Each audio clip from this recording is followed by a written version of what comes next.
दुनिया की तमाम छोटी और बड़ी खबरों के लिए हमारे चैनल को सब्सक्राइब करना न भूलें और बेल का बटन जरूर दबाएं। नॉन पंडित हिंदुओं का भी कत्ल हुआ मिलिटेंट्स की तरफ से, मगर उनके बारे में कोई आंसू नहीं बहाया जाता, उनके बारे में कोई पिक्चर नहीं बनती अपनी जेब गर्म करने के लिए।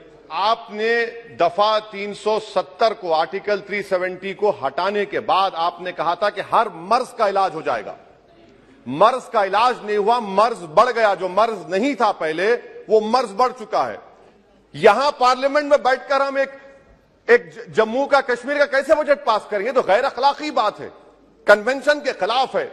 और इसको बताता है कि आपका मंशा और मकसद क्या है, कि आप यहां पर कठपुतली की तरह कंट्रोल करना चाह रहे हैं। Honourable member Shri Asaduddin Owaisi. Speaker sir, आपका बेहद शुक्रिया कि आपने मुझे आज बोलने का मौका दिया। सर, मैं अपनी बात का आगाज करने से पहले एक शेर पढ़ना चाहूंगा जिससे जम्मू कश्मीर की आवाम के उनके जज्बात और उनकी तकालीफ की अक्कासी इस ऐवान में हो सकेगी।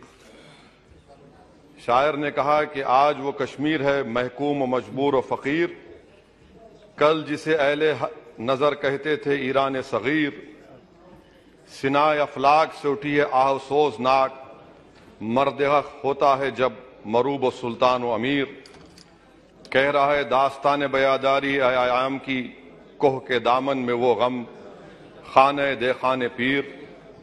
और किसी और जगह पर एक शायर ने अच्छा कहा कि घात में सयाद पहलू में है खटकता तीर का, एक पहलू ये भी है कश्मीर की तस्वीर का।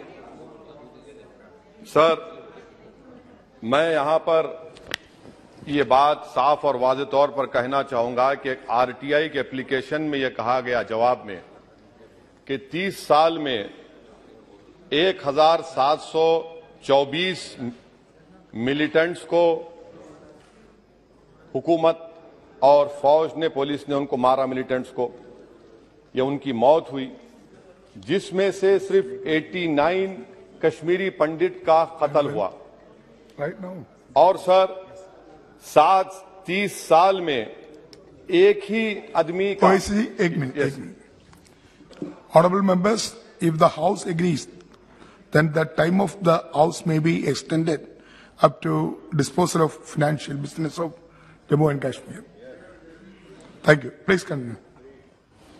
और सर, हैरत की बात यह है कि कश्मीरी पंडित के ताल्लुक से बड़े गम और आंसू बहाए जाते हैं, मगर 30 साल में एक ही आदमी को कोर्ट ने उसको सजा दी। और विटनेस कौन था? कश्मीरी मुसलमान हरदनाथ वंचू के कत्ल के केस में। मैं सरकार से मुतालबा करता हूं कि एक आजादना कमीशन को फौरन बनाया जाए ताकि सच्चाई और हकीकत सामने आ जाए, दूध का दूध और पानी का पानी हो जाए। और हैरत अफसोस इस बात का है कि 1500 नॉन पंडित हिंदुओं का भी कत्ल हुआ मिलिटेंट्स की तरफ से, मगर उनके बारे में कोई आंसू नहीं बहाया जाता, उनके बारे में कोई पिक्चर नहीं बनती अपनी जेब गर्म करने के लिए। सर, दूसरी बात यह है कि जो बात यहां पर सरकार की तरफ से कही गई कि जो डिलिमिटेशन हुआ, असेंबली और पार्लिमानी हलकों की जो हदबंदी की गई, वो बड़ा ही साफ सुथरे तरीके से किया गया। कितना साफ सुथरा था देखिए सर, अनंतनाग को उन्होंने मिला दिया पूंछ और राजौरी से। इतना साफ सुथरा था कि साउथ कश्मीर एक ऐसा इलाका है जो कंप्लीट एथनिकली कश्मीरी है, वहां से आप उसको मिला दिए पूंछ और राजौरी में। अगर दिसंबर में इंतखाबात होंगे तो मुगल रोड तो बंद होगी, तो किसी को आना है तो डोडा, उधमपुर, जम्मू, पूंछ से उसको आना पड़ेगा। कितने डिस्ट्रिक्ट क्रॉस करेंगे? ये आपका साफ सुथरा मुजाहरा है। तीसरी बात यह है कि सर, मैं मोहतरमा फाइनेंस मिनिस्टर साहिबा जब जवाब देंगे, वो उस ऐवान के जरिए पूरे मुल्क को बता दें कि आपने दफा 370 को, आर्टिकल 370 को हटाने के बाद आपने कहा था कि हर मर्ज का इलाज हो जाएगा। मर्ज का इलाज नहीं हुआ, मर्ज बढ़ गया। जो मर्ज नहीं था पहले वो मर्ज बढ़ चुका है। मैं आपके जरिए से मोहतरमा फाइनेंस मिनिस्टर साहिबा से जानना चाहूंगा कि इस ऐवान पर आप रख दें कि कितना एक पैसा इन्वेस्ट हुआ नहीं हुआ। एमओयू की बात मत करिए, कागजात तो बहुत निकलेंगे, मगर एमओयू नहीं बल्कि एक पैसा कितना आपने इन्वेस्ट कश्मीर में करवाया। दूसरी बात यह है सर, एक तरफ सरकार बोलती है हम प्राइवेटाइज करेंगे पूरे मुल्क में, एलआईसी और सब चीज, मगर यहां पर हॉर्टिकल्चर को पब्लिक सेक्टर अंडरटेकिंग बना दिया गया। जो कश्मीरी अपना सेब बेचता था, आप उसको कह रहे हैं नहीं अब हम पीएसयू बना दिए।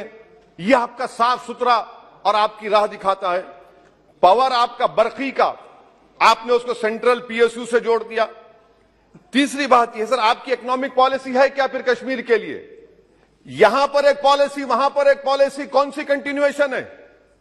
आप तो यहां पर एक अपना रहे हैं, वहां पर अलग लोग अपना रहे हैं, इसमें कोई इंटीग्रेशन नहीं है सर। फार्मा ट्रेडर्स पर दावे हो गए, रेट पड़ गया। जो सप्लायर्स है उन पर रेट पड़ गया। टोल पोस्ट खत्म कर दिया आपने।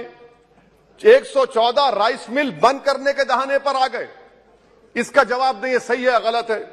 अच्छा सर, फिर आप देखिए कि एक और बात मैं आपके गोशे गुजार करना चाह रहा हूं कि इकोनॉमिक डिपेंडेंस आप इतना कर दे रहे कश्मीरियों के ऊपर। यानी आप कल ये बताएंगे, मैं खत्म कर रहा हूं सर, कल आप ये बताएंगे कि नहीं हमने तो इतना पैसा दिया था। सर कि आप ये इकोनॉमिक पॉलिसी क्या है आपकी? और अनएम्प्लॉयमेंट कितना है सर कश्मीर में आज?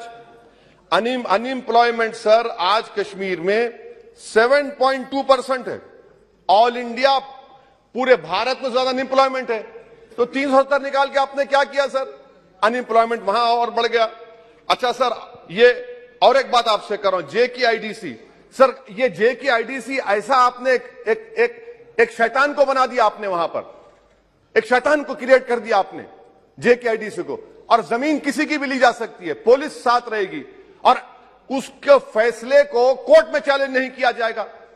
ये जमहूरियत है ना, जमहूरियत में गलत फैसलों को कोर्ट में चैलेंज करेंगे, माने जमीन किसकी भी ले लेंगे, पुलिस को ऑफिसर साथ देंगे।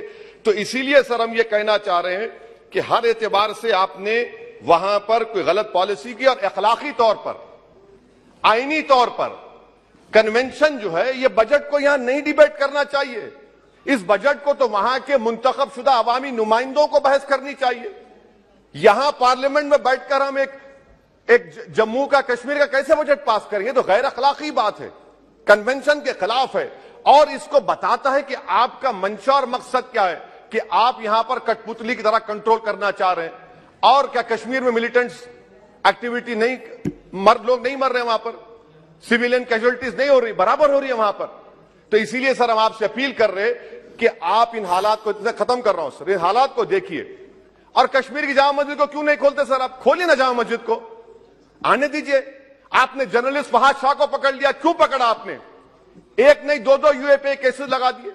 आप बोलते हैं हम दिल और दिमाग को जीतना चाहते हैं। कहां दिल और दिमाग को जीत रहे हैं आप तो वहां पर अपने जोर और जबर की बुनियाद पर जमहूरी तरीके से जो आवाजें उठ रही उनको दबा रहे हैं आप। मैं इसकी मजम्मत करता हूं सर, और मैं इस बजट के खिलाफ अपने खड़ा हूं। बोलने के लिए आपका बेहद शुक्रिया।